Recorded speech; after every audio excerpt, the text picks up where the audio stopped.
آج 10 جنوری اور جمعے کا دن ہے۔ سویڈن کے دارالحکومت اسٹاک ہوم سے عارف کسانہ کا ناظرین کی خدمت میں اسلام پہنچے۔ آج کے ولاگ میں 3 اہم ٹاپکس پہ بات کریں گے۔ ایک یہ کہ سویڈن کی نیشنلٹی کے لیے حکومت جو سخت سیکیورٹی چیک اپ کے لیے مائیگریشن بورڈ کو ہدایات جاری کر رہی ہے، اس کے خلاف سویڈن کی پارلیمنٹ کی آئینی کمیٹی میں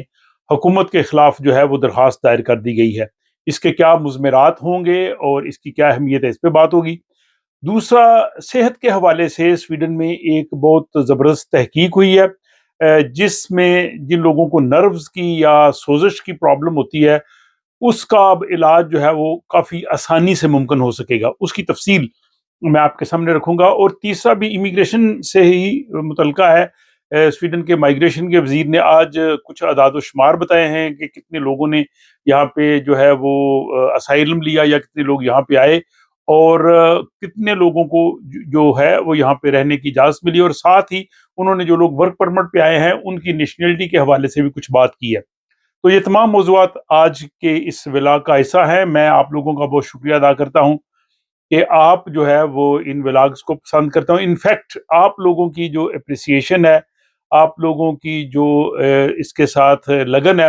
وہ مجھے آمادہ کرتی ہے کہ ہر روز میں ان تمام موضوعات کے حوالے سے آپ سے بات کروں۔ ادروائز آپ سمجھتے ہیں کہ سویڈن کی مصروف زندگی میں، اور جب آدمی فل ٹائم جاب بھی کر رہا ہو، باقی بھی مصروفیات ہوں، تو اس طرح سے ولاگ بنانا کوئی آسان نہیں، اور اس کے لیے ایک خاصی محنت کرنا پڑتی ہے۔ ان تمام معلومات کو مصدقہ ذرائع سے حاصل کرنا اور پھر آپ کی خدمت میں پیش کرنا۔ لیکن چونکہ آپ لوگ بہت شوق سے دیکھتے ہیں، اور اکثر مجھے فیملیز ملتی ہیں، وہ کہتی ہیں کہ شام کو ہم سب گھر والے بیٹھ کے آپ کا ولاگ دیکھتے ہیں، تو یہ چیز مجھے آمادہ کرتی ہے کہ میں ریگولرلی آپ کی خدمت میں یہ ولاگز پیش کروں، اور میں کوشش کرتا ہوں کہ یہ پری سائز ہوں، زیادہ لمبے نہ ہوں، لیکن بعض اوقات جو ہے وہ بات تھوڑی کرنا ہوتی ہے، کیونکہ یہ بھی ہوتا ہے کہ یہ بات آپ نے مختصر کی ہے، تو میں کوشش کرتا ہوں کہ نہ ہی طویل ولاگ ہوں اور نہ ہی مختصر ہوں، ایسے ہوں کہ جو آپ لوگوں کو جو ہے وہ تمام معلومات بھی بہم پہنچائیں، اور آپ لوگ جو ہے وہ اس کو بخوشی دیکھتے رہیں۔ بہرحال آج کے ولاگ کے حوالے سے آپ بتائیے گا یہ کیسا ہے، یہ اگر اس میں کوئی کمی بیشی ہو تو آپ ضرور بتائیے۔ میں تنقید کا بھی جو ہے وہ ویلکم کرتا ہوں، کریٹیسزم بھی جو ہے وہ آدمی کی اصلاح کرتا ہے۔ اور اس کے ساتھ ہی ان تمام ناظرین کے لیے کہ جنہوں نے ابھی تک اس چینل کو سبسکرائب نہیں کیا، پلیز ضرور کیجیے، اور آپ اپنے دوست احباب کو بھی بتائیے تاکہ یہ آواز دور تک جائے۔ تو جیسا کہ کل آپ نے 9 جنوری کا میرا ولاگ ملاحظہ کیا، سویڈن کے جو مائیگریشن کے وزیر ہیں جان فرشل، انہوں نے پریس کانفرنس کی، اور اس کے بعد جسٹس ڈپارٹمنٹ نے وہ تمام تر تفصیلات اپنی جو ہوم پیج ہے اس پہ لگائی کہ سویڈن کی جو مائیگریشن ایجنسی ہے، اس کو کہا جا رہا ہے کہ سیکیورٹی چیک کے لیے سخت طریقہ کار اپنایا جائے، اور اگرچہ اس میں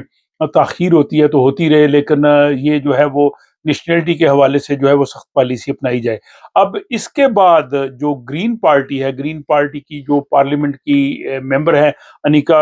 ہیرون، انہوں نے جو پارلیمنٹ کی جو آئینی کمیٹی ہے اس کے پاس یہ درخواست دائر کر دی ہے کہ حکومت کو بنیادی طور پہ کوئی حق حاصل نہیں ہے سویڈن کے کانسٹیٹیوشن کے مطابق کہ وہ کسی ایجنسی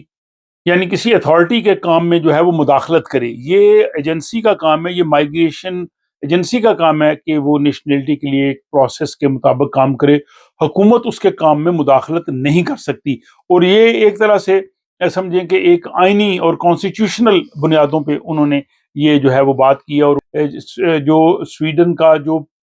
قانون ہے، سویڈن کا جو آئین ہے، یہ مسلم ہے، اور اس کی خلاف ورزی حکومت بھی نہیں کر سکتی۔ اس سے پہلے گرین پارٹی نے جو ڈپٹی پرائم منسٹر ہیں اور کرسچن ڈیموکریٹ پارٹی کی سربراہ ببوش، ان کے خلاف بھی آئینی کمیٹی کے پاس درخواست جمع کروا رکھی ہے، جس میں انہوں نے کہا تھا کہ یہ جو پروسیس ہے اس کو سلو کیا جائے نیشنلٹی دینے کا۔ تو یہ اب دوسری اپلیکیشن جو ہے وہ ان کے پاس جا رہی ہے، اور یہ ایک طرح سے ایک کانسٹیٹیوشنل اپلیکیشن ہے۔ اب دیکھیں گے کہ جو پارلیمنٹ کی کمیٹی ہے وہ اس پہ کیا فیصلہ کرتی ہے، لیکن حکومت کی دوسری طرف دلیل یہ ہے کہ موجودہ حالات میں خاص طور پر جو سویڈن کی سیکیورٹی کا جو معاملہ ہے،